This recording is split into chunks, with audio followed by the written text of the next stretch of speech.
자, 여러분들 안녕하십니까? 반갑습니다. 2021년 8월이 밝았습니다. 여러분들 8월 모두 화이팅 하시고요. 오늘 방송 시작하도록 하겠습니다.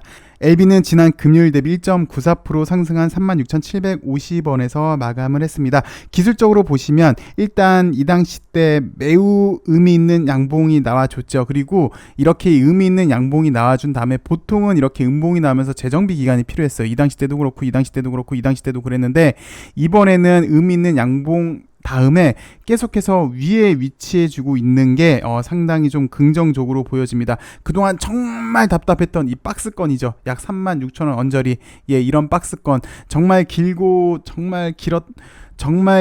답답했던 이 터널을 벗어나려고 하는 움직임이어서 살짝 긍정적으로 보여지고 있습니다. 그 이유는 일단 지난주에 엘파 주식 양수도 계약 체결이 무리 없이 이루어졌으니까 그 자금으로 LB에 관한 그 어떤 것을 하지 않을까라는 기대감이 있는 듯 하고요. 또 진회장 역시 중국 출장에 가 있으니까 이번에는 리보세라닙 상업화와 관련된 어떤 일을 마무리하지 않을까라는 기대감이 있어서 최근 LB 주가가 그래도 양호한 모습을 보여준 듯 해 보입니다.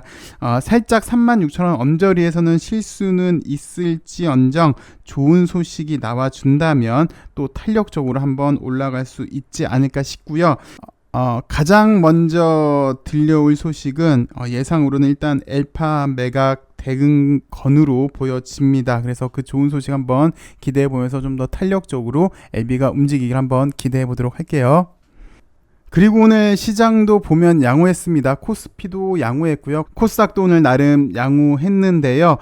코스피는 IT 투톱인 것 같습니다. 삼성전자, 하이닉스가 장중에는 4% 넘게까지 상승을 했었는데, 여기 하이닉스, 삼성전자가 지수를 그리고 여기 자동차까지 같이 해서 올려준 듯한 모습이고요. 코스닥은 오늘 바이오가 시장을 이끌어준 듯한 모습이에요. 그동안 사실 셀트 관련주들이 별로 안 좋았어요. 셀트를 시작을 해서 셀제, 셀케 다들 이렇게 쭉 큰 흐름에서 보면 그렇게 좋은 모습이 아니었는데, 오늘 여기 바이오가 반등을 했고, 개인적으로는 오늘 SK 바사가 정말 훌륭하지 않았나라는 생각이 들어요.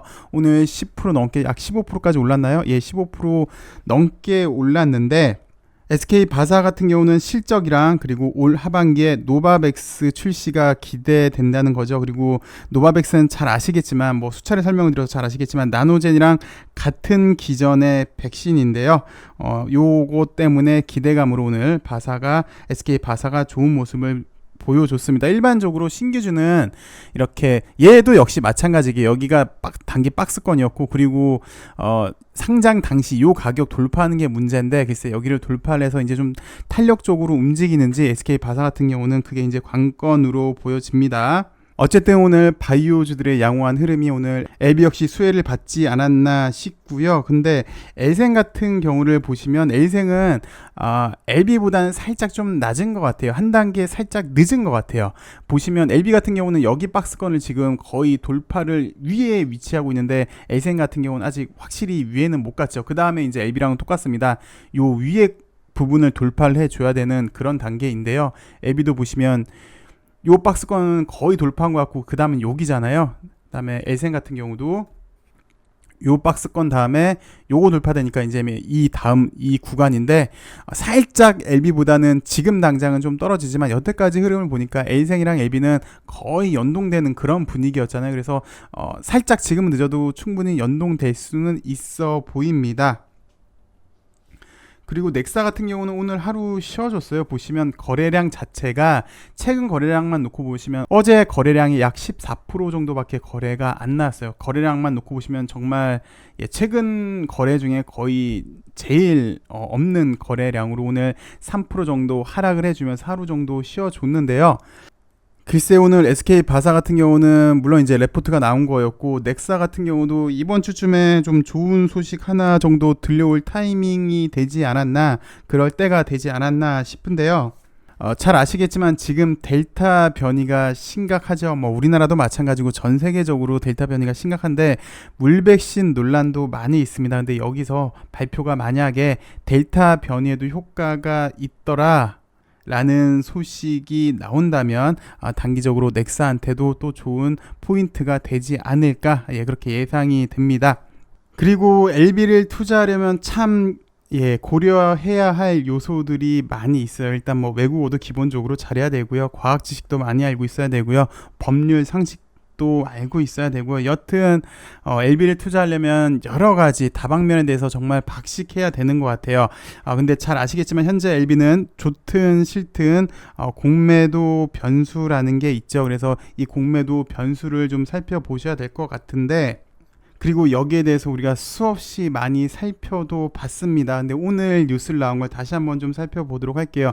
금융위 그리고 한투연에 관한 입장인데요. 잘 아시다시피 금융위는 엄정 조치하겠다라는 입장입니다. 금융당국은 특정 종목 집중 매수 행위에 대해서 자본시장법 위반 소지가 있다며 위법 행위가 발견될 시 엄정 조치하겠다라고 밝힌 걸 이미 우리는 살펴보았죠. 그러면서 첫 번째, 선취매한 경우에요. 미리 매수한 다음에 이걸 차익 실현했을 경우, 그리고 두 번째는 잘못된 소문을 유포하거나 거짓의 계책을 꾸미는 경우, 그리고 가격을 인위적으로 변동시키는 행위, 그리고 잘못된 판단을 유발하는 행위, 시세를 변동시키거나 시세를 변동시키는 말을 유포하는 행위에 대해서 엄정 조치하겠다라는 게 일단 금융당국의 입장이고요. 여기에 반해서 한투연 같은 경우는 이미 자문 법무법인을 통해서 법적 문제가 있는지 여부를 이미 다 살피고 운동을 했다. 문제가 없다라는 답변을 받았고 K스탑 운동을 이어갈 것이라는 뜻까지 밝혔습니다. 쉽게 말해서 우리는 시세 차익 남기지 않았기 때문에 문제될 게 없다라는 것 같고요. 그러면서 한투연은 누가 시장 교란 행위 하는지 한번 살펴보자 라고 하면서 TF팀을 구성하자 라고 제안을 합니다. 과연 7월 15일 공매대첩 전초전이죠. 그날 누가 불법을 저질렀는지 같이 살펴보면 불법 행위를 저지른 당사자를 알 수 있지 않겠느냐라고 이야기를 하고 있는데요. 한투연은 금융위 금감원 거래소는 즉각 합동 TF팀을 구성해서 15일 K스탑 운동 당일 LB 종목의 거액 매매 내역에 대해 불법 연관 여부를 전수조사할 것을 요구한다. 대신 공정을 담보하기 위해서 중요한 부분에 대해 금융당국 그리고 한투연 양측이 동의하는 민간 전문가를 입회하게 해줄 것을 요구한다라고 얘기하고 있어요. 글쎄요, 일단 금융위도 그렇고 한투연도 그렇고 둘 다 동시에 공정한 자본시장 질서에 대해서 얘기를 하고 있는데, 과연 공정한 시장 질서가 무엇인지 생각해 보게끔 하게 해줍니다. 금융위는 한투연에게 시장 질서 교란 위험을 제시를 했고요. 한투연은 내막을 한번 살펴보자, 과연 누가 시장 교란을 했는지 한번 살펴보자 라고 하고 있는데요. 개인 투자자가 시장을 교란했는지 아니면 개인 투자자가 의심하는 헤지 펀드가 그랬는지 많은 사람들이 궁금해합니다. 어쨌든 LB가 가는 길에 참 많은 스토리가 존재하는 듯 합니다. 이 모든 길 잘 헤쳐나가서 LB가 이쁜 꽃 그리고 좋은 정착지에 도착을 해서 더 이상 암으로 고통받는 세상이 없길, 그 길을 LB가 열어주길, 그래서 훌륭한 약을 빨리 출시해서 세상을 좀 더 아름답게, 앞으로는 이런 노이즈가 없는 그런 세상이 되게끔 우리 LB도 우리 회사도 좀 물론 열심히 노력하고 있는데 좀 더 속도를 붙여줬음 합니다. 글쎄요, LB가 가는 통행길 참 많은 스토리가 있고 참 구경거리도 많고 노이즈도 참 많이 있네요. 이 모든 걸 다 이겨냈음 하는 바람입니다. 시청해주셔서 감사하고요. 내일은 좀 더 좋은 소식으로 여러분들 찾아뵙길 바라겠습니다. 감사합니다.